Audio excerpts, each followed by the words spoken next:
अस्सलाम वालेकुम। Hope so you all will be doing it well. Today जो मैं आपको टॉपिक प्रेजेंट करने लगी हूँ वो है ओरिजिन ऑफ लैंग्वेज, कि किस तरीके से लैंग्वेज होती है वो ओरिजिनेट हुई है। अगर आप लिंग्विस्टिक पढ़ रही हैं तो उसका जो चैप्टर नंबर 1 है वो है हमारे पास ओरिजिन ऑफ लैंग्वेज। अब जो हमारे पास ओरिजिन ऑफ लैंग्वेज है उसका हमें कोई बेसिकली 100% करेक्ट आंसर तो नहीं मिलता है, लेकिन बहुत से ऐसे साइंटिस्ट हैं जिन्होंने बहुत सी थ्योरीज को प्रेजेंट किया है ताकि वो ओरिजिन ऑफ लैंग्वेज को एक्सप्लेन कर सके। जो थ्योरीज हम स्टडी करेंगे ओरिजिन ऑफ लैंग्वेज के लिए उसमें सबसे पहले आएगी डिवाइन सोर्स थ्योरी, फिर नेचुरल साउंड सोर्स थ्योरी को हम स्टडी करेंगे, फिर गेस्चर थ्योरी को स्टडी करेंगे, फिर सोशल इंटरेक्शन थ्योरी को स्टडी करेंगे, फिर कॉग्निटिव थ्योरी को स्टडी करेंगे। फिर उसके बाद जो होते हैं वो हम पढ़ेंगे कि एवोल्यूशनरी और जेनेटिक पर्सपेक्टिव्स जो होते हैं वो ओरिजिन ऑफ लैंग्वेज से किस तरीके से रिलेट कर रही होती हैं।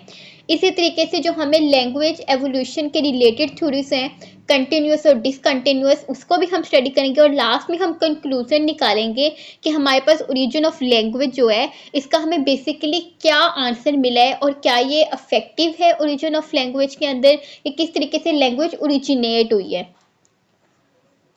सबसे पहले हमारे पास आते हैं divine source theory. Divine source theory क्या कहती है कि मतलब हमारे पास जो लैंग्वेज आई है, मतलब जो भी हम बात कर रहे होते हैं, हम जो भी बोल रहे होते हैं, वो बेसिकली हमारे रिलीजन से आई होती है। अगर हम देखते हैं तो बाइबल के अंदर जो होते हैं वो उन्होंने ये बात, बाइबल की बुक के अंदर एक जेनेसिस है, एक चैप्टर है, उसके अंदर उन्होंने ये बात की हुई है कि अल्लाह पाक ने आदम को पैदा किया। God created Adam and Adam called everything what ever the things name was. तो आदम ने क्या किया कि जिन चीज़ों के जो नाम आदम ने रखे ना, उसी के वही नाम जो है वो चीज़ों के रख दिए गए। मतलब जिन इसम के नाम आदम अलैहिस्सलाम ने रखे उन्हीं को आगे जो होता है सारे लोगों ने बोलना शुरू किया। इसी तरीके से अगर हम हिंदुओं का देखते हैं तो हिंदू रिलीजन क्या कह रहे होते हैं कि सरस्वती थी जो कि वाइफ ऑफ ब्रह्मा थी। ब्रह्मा की जो वाइफ सरस्वती है उसने लैंग्वेज को ओरिजिनेट किया, उसने हमें बेसिकली बताया कि किस तरीके से हमें लैंग्वेज को बोलना चाहिए। इसी तरीके से अगर हम मुस्लिम्स का देखते हैं तो मुस्लिम्स के अंदर मुस्लिम की होली बुक जो है कुरान मजीद, उसके अंदर ये लिखा हुआ है कि अल्लाह पाक ने आदम अलैहिस्सलाम को पैदा किया और उनसे कुछ चीज़ों के नाम पूछे, तो फिर उन्होंने जैसे ही उन चीज़ों के नाम बताए उन्हीं चीज़ों के वही नाम रख दिए गए। तो बेसिकली अब ये डिवाइन सोर्स थ्योरी क्या कह रही होती है कि जिस इंसान का जो रिलीजियन होता है ना, वहीं से वो लैंग्वेज आ रही होती है। इसी तरीके से अब नेक्स्ट सेकंड जो है वो है natural sound source theory. Natural sound source theory को हम बोबो थ्योरी भी कह रही होती हैं। अब नेचुरल साउंड सोर्स थ्योरी क्या कह रही होती है कि वो साउंड्स जो कि हम सुन रहे होते हैं नेचुरली इन्वायरमेंट से, अब वो साउंड्स जो होती हैं वो एनिमल्स की भी हो सकती हैं, और वो साउंड्स जो होती हैं वो मतलब डिफरेंट प्लांट्स को जैसे हम खींचते हैं तो जो आवाज़ आती है उस तरह की भी हो सकती है।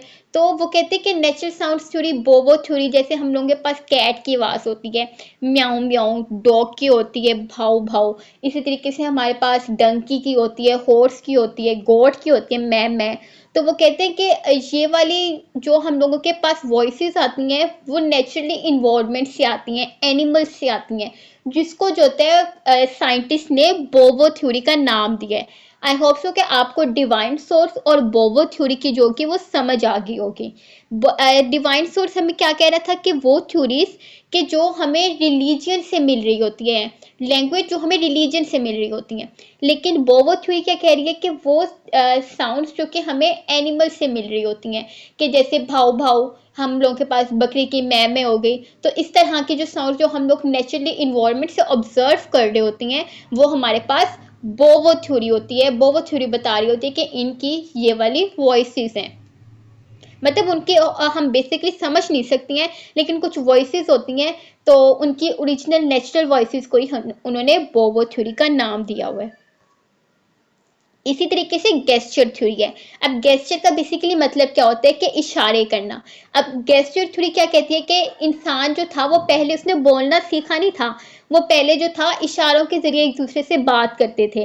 तो गेस्चर थ्योरी भी आती है, वो इसी बात को स्टेट कर रही होती है कि जब पहले इंसान जो थे वो फिजिकली हाथों से काम करते थे और फेशियल एक्सप्रेशन यूज करते थे, मतलब हाथों की मदद से या आंखों की मदद से इशारे करते थे और उस तरह मतलब इशारों से बात करते थे, बोलते नहीं थे। पहले उन्होंने इशारों से बात करना सीखी, फिर उसके बाद जो है वो लैंग्वेज डेवलप हुई। अब ये 100% एक्यूरेट तो नहीं है, लेकिन ये हमें एक थ्योरी दी गई है जिसका नाम उन्होंने गेस्चर थ्योरी रखा है।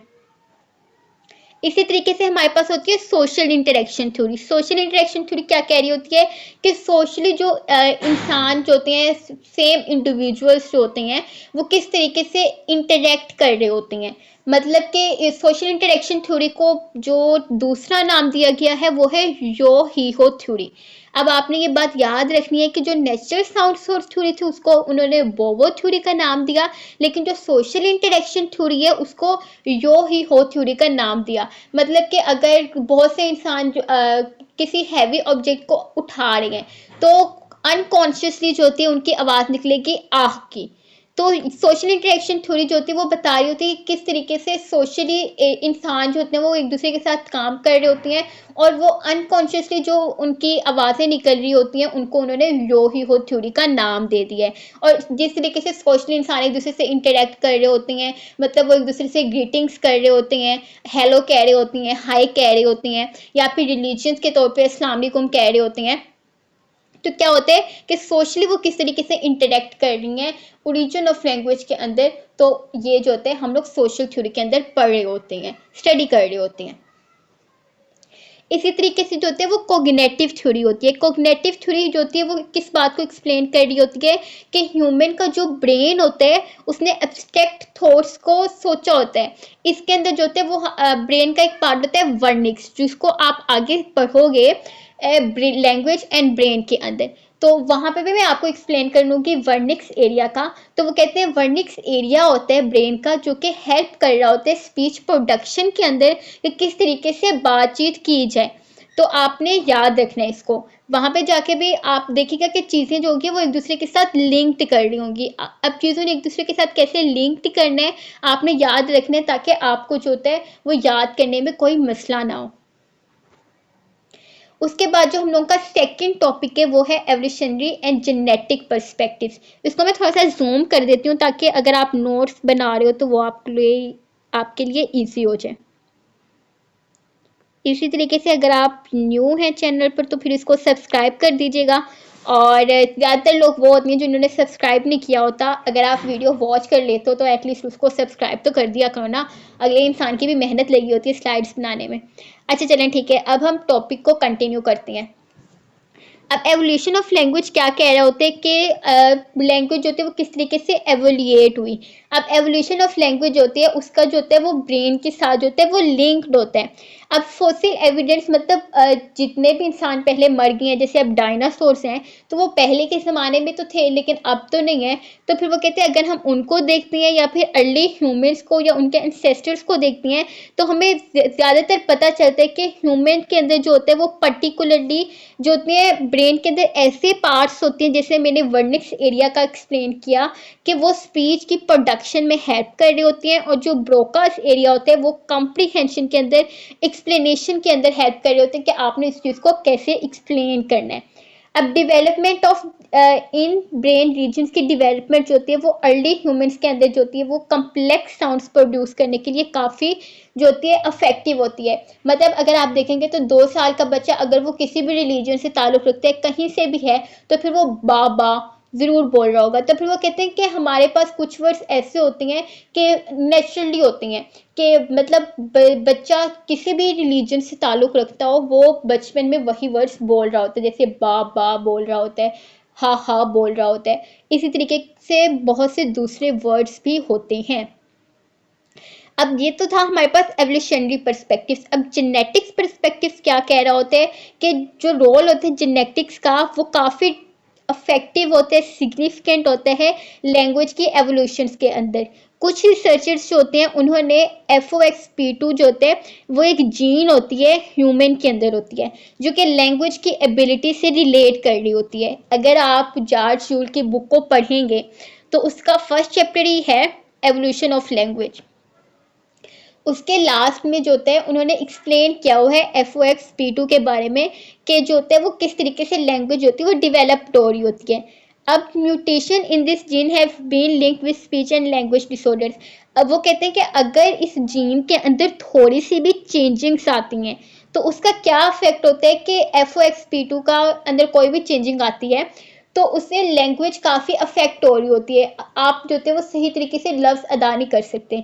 अब आपने बहुत से लोग ऐसे देखे होंगे जो कि रुक रुक कर बोलते हैं, कुछ लोग ऐसे होते हैं जो काफ़ी स्पीडली बोल रहे होती हैं, कुछ लोग ऐसे होते हैं जो कि मतलब काफ़ी कम बोल रहे होते हैं। कुछ लोग होते हैं ऐसे बोल रहे होते हैं कि हाउ आर यू, मतलब इतनी स्पीडली बोल रहे होते हैं। कुछ लोग ऐसे होते हैं हाउ आर यू। अब इसमें उनका तो कोई कसूर नहीं होता, तो उनकी जीन्स के अंदर थोड़ा सा कोई ना कोई डिफरेंस होते हैं जिसकी वजह से जो होते हैं वो इस तरीके की बात कर रही होती हैं। तो फिर इसी तरीके से जेनेटिक्स पर्सपेक्टिव जो होते हैं वो भी एक अहम रोल प्ले कर रहा होता है हमारी लैंग्वेज एवोल्यूशन के जरिए।